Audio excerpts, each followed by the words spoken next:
emkhathini eze phambili. Hallelujah.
Siyazi ukuthi uJesu wasifela ngegama.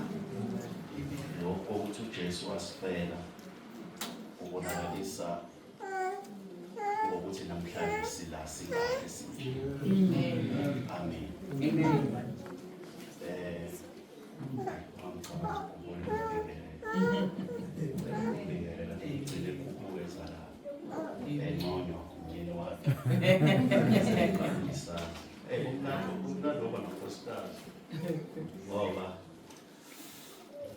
Uyena kuphela umuntu othi mabe ungezwa kahle usondele eduze kwakhe.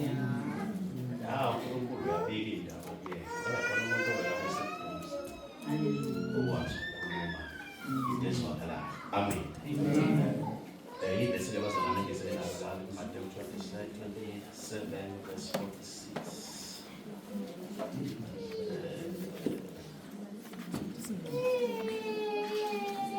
Bisi out verse 46. Amen.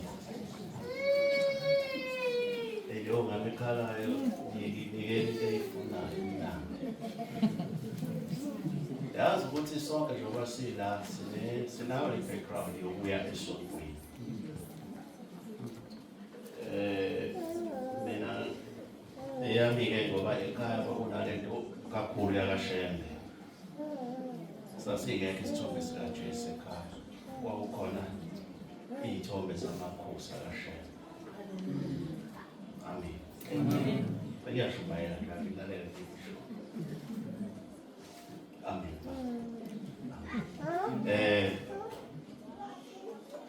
Bayazi abaningi yabona ngakhona othi uma ungena uthola ukuthi mhlawumbe labantu abakhonza kakhulu emaromeni la ungena khona unoJesu nje ngishathiwa isedayini ngishathiwa ilaha ibhale yabona ukugcwele nje uJesu bhale khona ngangeke ukhona umuzi wakaqobo ngasekhaya ngangazi uma ngingena nje emnyango khona ola njengoba ngikwalela iwashi nje unomqhele uyadabukisa ukweqila manje. Ngithule ngiyibuke ngibe nokuyisaba kodwa kungazi ngisho ukuthini. Amen. Lento eyinkinga eyokuthi oJesu babenabo endlini bebaningi kodwa behluleka ukumveza ukuthi esasifika singazi ukuthi kwenzakalani. Ngoba khona inkinga yokuthi ushima ngeinkulu ikaJesu kodwa thina bese singayibuki. So nabo oJesu babekhona oJesu baningi nje ukuthi nabantu oJesu bagcwele nje. Iyaleka uJesu angeke. Abancane ukulwa ngaphansi kwazi izithombe lezo bashaya bezilenge izithombe zikho.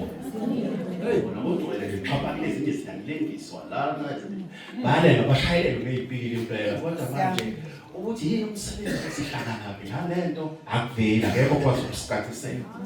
Sihlangana nalokhu kubethelwa nalezi izithombe eziningi ngapha. Abanye bakhona nje emasontweni uzakhala esibuka azosiqabule kodwa ukuthi lento imthintaphi uhlangana naye ayinto emkhazela ukuthi lento ihlangana. Amen. Noma esempile ekhaya icindezelwa imimoya lento ayikwazi ukumsiza umntwana uyahamba futhi ayekuthandwa kodwa ikhona ilento. Haleluya. Amen. Ngoba Jesu baningi kodwa abanomsebenzi. Jesu wayibona usathane lento ukuthi ikhona engulekayo kubo. Indaba kaJesu wayesethi alright. Abayikhuluma babe nayo kodwa still ingabasebenzeli. Uthola ukuthi siyahlangana sikhonze kube mnandi onempi yakhe mephuma enkonzweni yoqhubeka nempi yakhe unendlela yakhe yokulwa ngayo hayi lethi indlela uJesu ade memezana endlini. Unendlela yakhe. Amen. Now leli verse leli esizolifunda konke kuyenzeka ngisebenza la eqhekeni la. Konke ngifuna le insimbi. Sazi ukuthi ngifuna ukuyenza kodwa ngathi mangiyithola engeke isimo sawo sasingekho right yayindala yayingayenza lento engangifuna ukuyenza ngayo but yayigcwele intuthane igcwele yonke into mangithi ngiyayibamba zikhuphuka kumina intuthane ngabane ngayithatha le nsimbi ngiphosa lapha khona umlilo wokuvutha lapha ngabane ngayishisa so mangishisa insimbi engazicabanga ukuthi angiyifundi kanti ngishiso ukuyona hayi yayinawo amanxeba insimbi yaqhubeka yaba nawo ayisebenzisi namanxeba injalo ngoba umlilo awashintshana namanxeba but waxosha izinto ezayinayo hayi uNkulunkulu uyakwazi kwesinye isikhathi ukwenza ngazuthi uyakulahla ubona kulahla hayi makhathini bese kugcina wena kube khona kodwa ngoba kade engafuni hayi banga abantu abanesimo sokuzwa ngazuthi balahliwe uNkulunkulu akupheliswa abantu abathile bazobona belahliwe ebese uNkulunkulu ebasave hayi seqhambe evuka lapha akusekho siqubu eduze kwakho kodwa ulile uNkulunkulu hayibo hey hayi haleluya Simbe ngayithola yaqhubeka yasebenza yawenza umsebenzi othi intuthane zayisela Ngakho yini intuthane umlilo engafaka insimbi ingalahli yona insimbi ngilahla okwakunamathele insimbi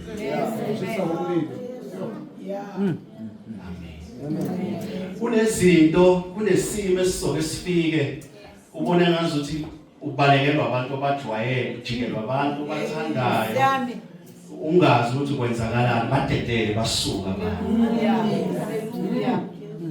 ukuze uzalwe kabusha asifunde bese wawe ufunda awusindele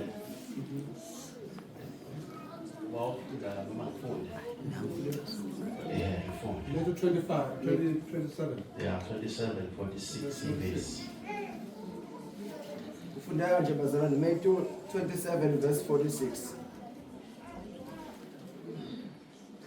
Kepha ngehora lesishiyagalolunye uJesu wamemeza ngezwi elikhulu wathi Eli Eli lama sabachthani okungukuthi uNkulunkulu wami ungishiyelani na Umbuzo uthi wamshiya yini uNkulunkulu Umbuzo fanele uyibuze uJesu sizwa ngayo ukuthi yena benobaba munye konke akwenzayo ukwenza ngoba ebonise wena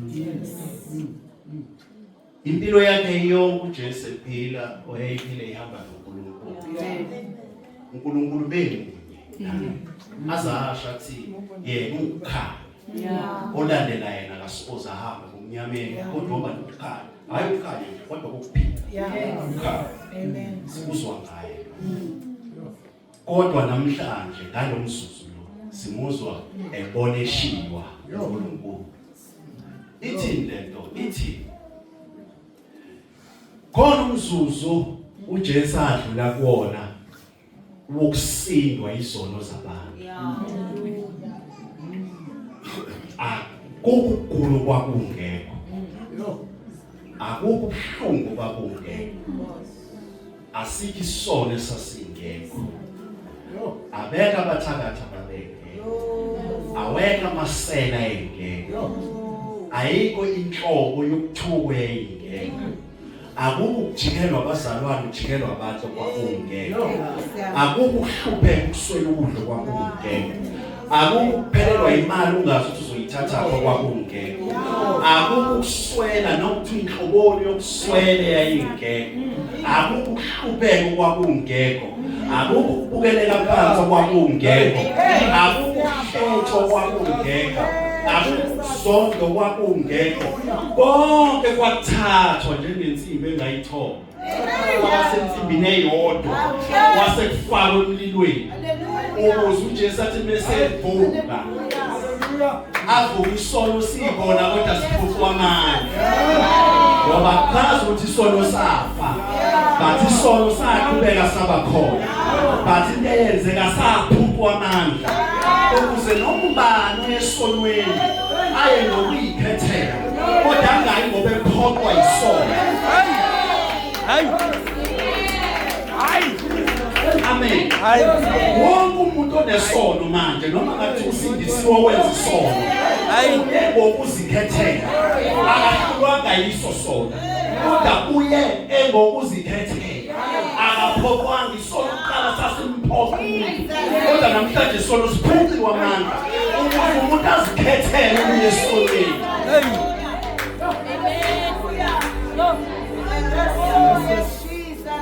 Ayikho inhlungu eyayingekho. Okhetha ukuhlupheka namhlanje ezobuhlungu nestress angalala ebusuku. Uyazithuzela yena. Ukwenza lokho ngoba umuntu uyazikhethela ukuhlupheka. Aphinde futhi ayikhethele ukuphila. Lithi iBhayibheli kuDeuteronomy, nina nikhethani namhlanje. Ngoba kubekiwe isiqalekiso.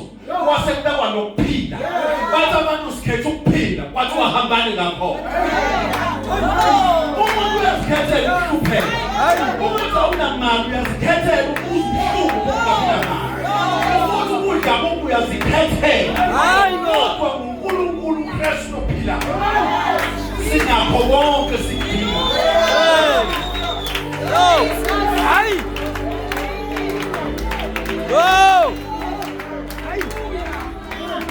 Lithi iBhayibheli uthi uJesu Nkosi yami ungishiyela. Nothi ukuthi uNkulunkulu wemshiyile. Wayedluliswa emlilweni wokugcina. Ngoba kwase kufika isikhathi sokuthi afe emva kwalokho. Kodwa fanele afe nazo zonke izono zehlabathi.